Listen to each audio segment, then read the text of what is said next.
this is the Provoked Prawn here with an in-depth review of the NZXT H5 Flow RGB 2024 edition. Here I'm going to talk to you about my experiences building in this case, where I've used various different setups so I can give you a breakdown of all the things of interest about it. I've done a full detailed build guide on the case, which I'll link to in the description, but here I want to talk to you about the various highlights of it, because it is a very nice case to build in, with some points of interest. You'll see, for example, that I've managed to mount a 360mm all-in-one cooler to the top, which you're not meant to be able to do, but I did end up with it on the front instead, because during my testing I found that gave better airflow, and we'll get to that at the end of this video with thermal tests and more. But there are various different options to it, so I want to show you what's possible. So I've mounted a 280mm cooler on top, for example, 360mm cooler on top, and a 360 at the front.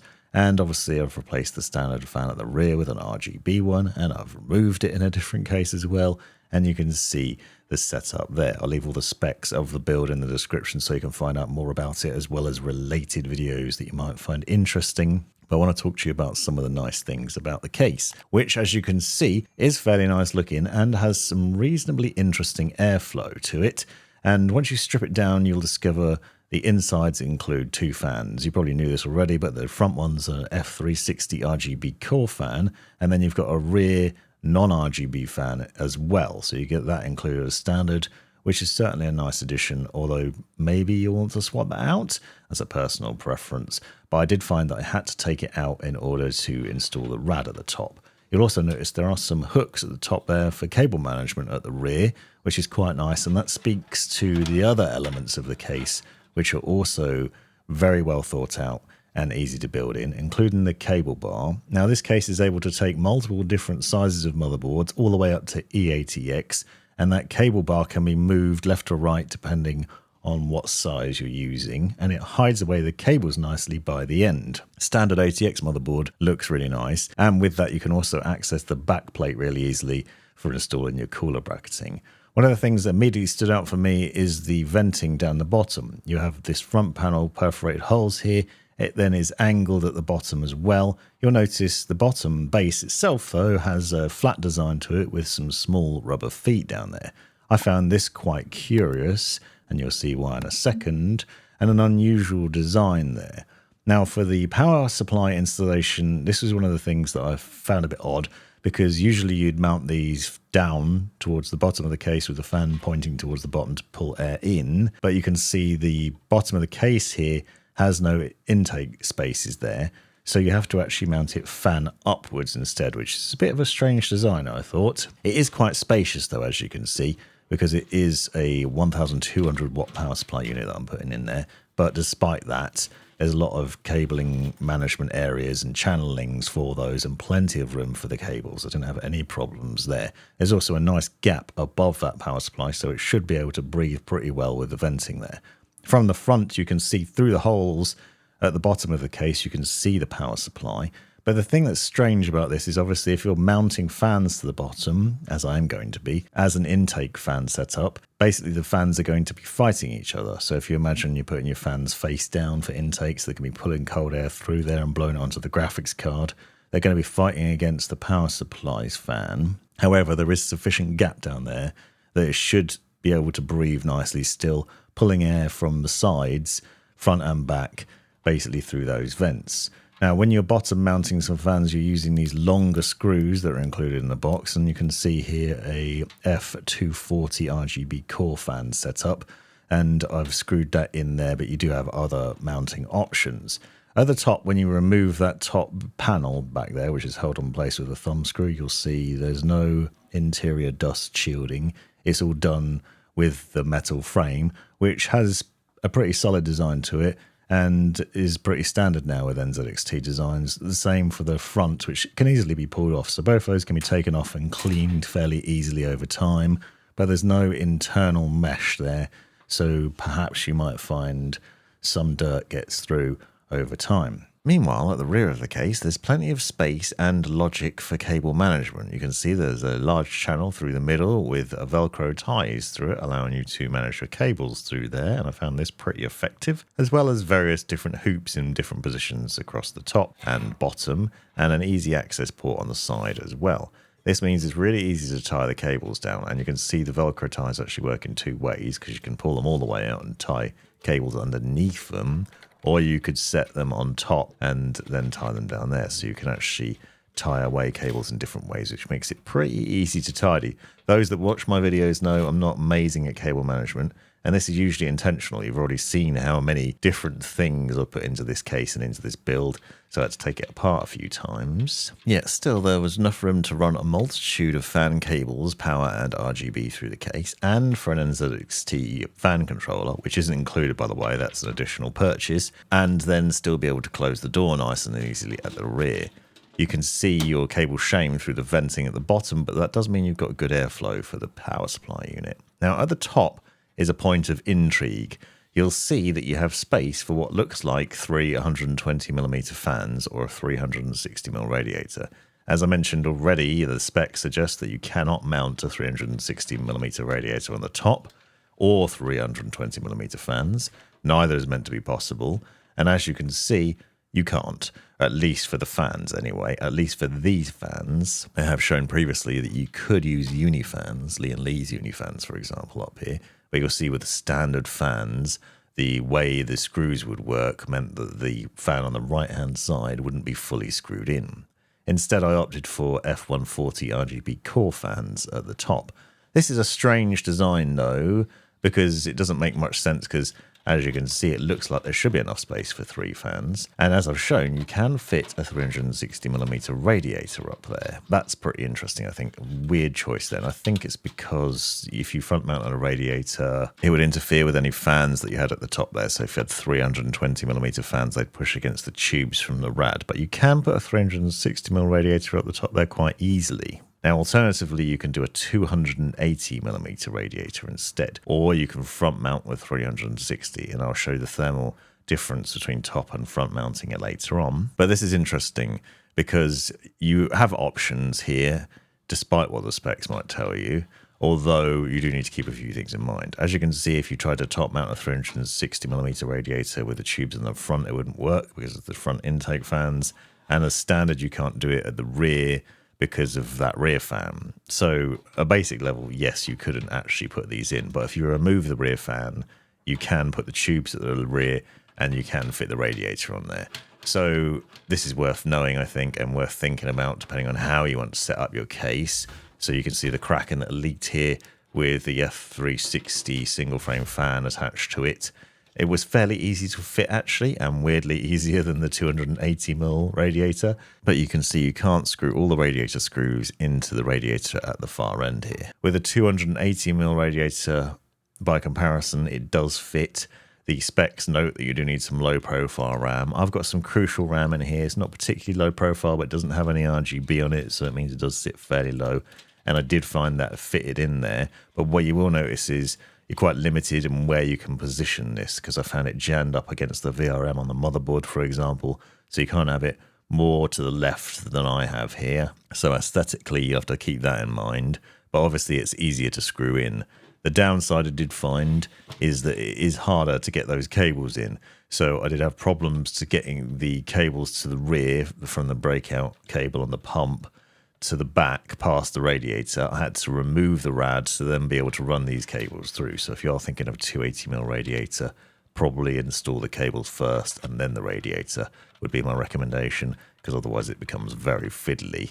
But it is possible to do. This is obviously a bit wider and deeper, which is why it's causing problems there.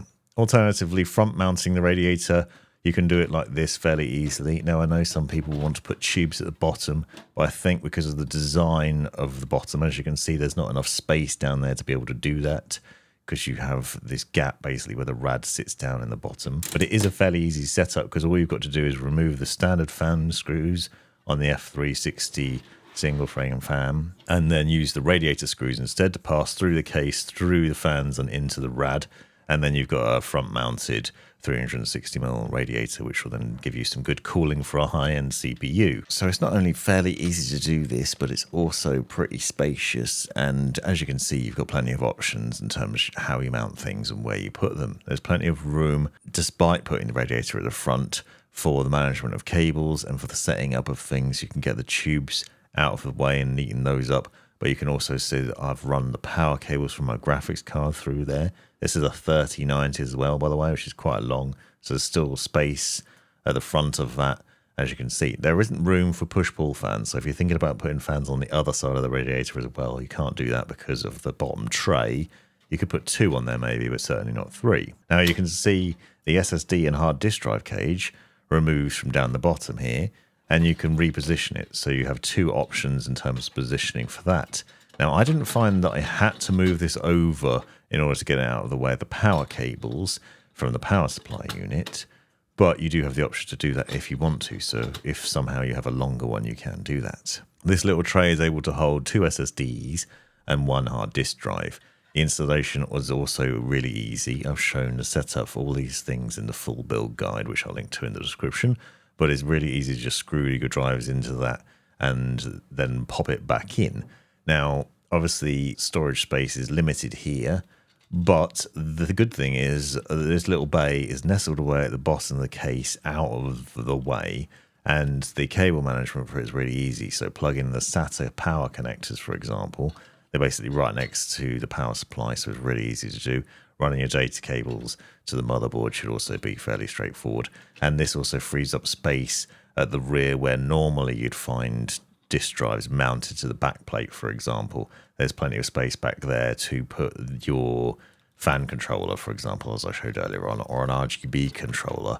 You could just slap that in the middle behind the motherboard and have room there. So it's really nicely nestled away down the bottom. Now, a lot of people are probably going to use NVMe SSDs anyway, but if you do want a couple of SSDs down the bottom, or even just one, really easy to install and to set up there. GPU mounting is fairly weird and unusual. There's a little bracket here, a support bracket, which you have to unscrew and move to the side, and that seems to work to secure things. I also have a feeling it's probably related to vertical GPU mounting, but I've not really seen that before on a case where you have to unscrew a bracket to be able to access the PCIe brackets. It's also worth mentioning, I did find the installation of the GPU a little bit tricky. I found it was a bit hard to get in initially. There's a couple of holes at the back where the prongs from the graphics card sit into the case as standard. But I found I had to wiggle these around a little bit in order to get it to seat in there. So do keep that in mind if you have a bit of a problem with pushing yours in. It just may require a little bit more convincing than normal, but it will go in there relatively easily. It's just securing it at the back there. Unfortunately, there's no anti-sag bracket at the other end, which would be a nice addition, but perhaps you can purchase one and mount it at the bottom. And obviously having that shelf at the bottom where the fans sit could mean you can potentially fit something in there without any problems, and you can see there won't be any fans blocking those as well. And now we're going to go back in time a little bit to the first build I did on this, with a F360 single frame fan at the front, a 360mm Kraken on top, and an F240 fan setup on the bottom. As you can see, you can peel off the plastic from both sides of the glass, and yes, you can get that little sticker off in case you're curious, and remove the marks from it. Ends up with a pretty nice build here, abandoning the non-RGB fan and going for a pretty uniform design throughout.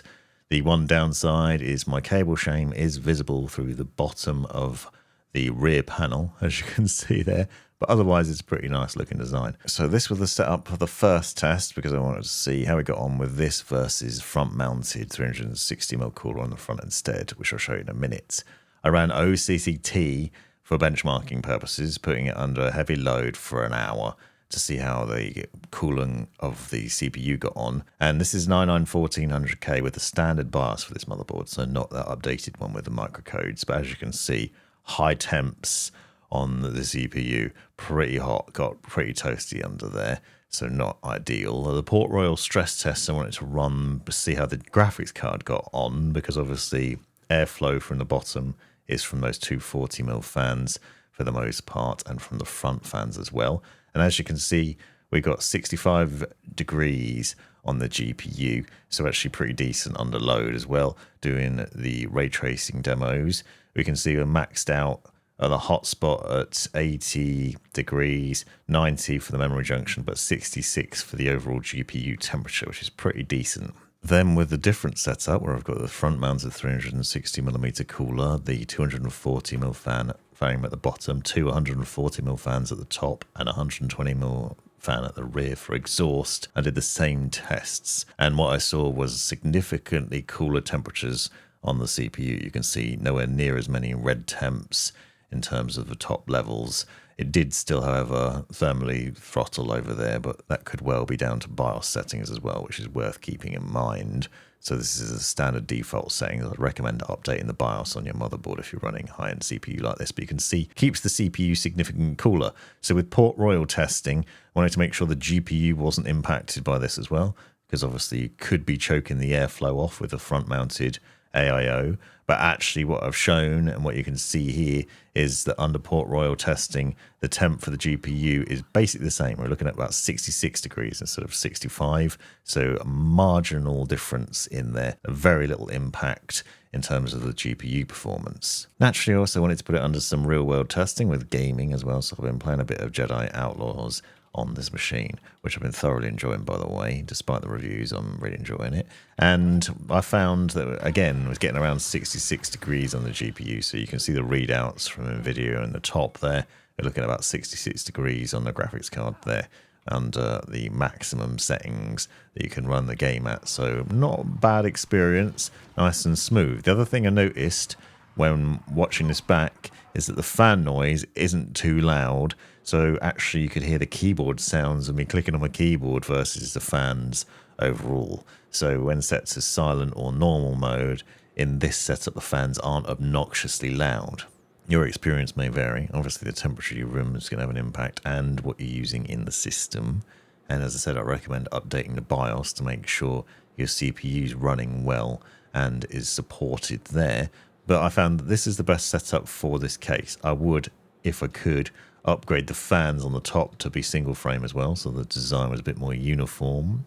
But it gives you options, and hopefully you found this insight into the case useful. Don't forget to check out the links to the build guide in the description down below.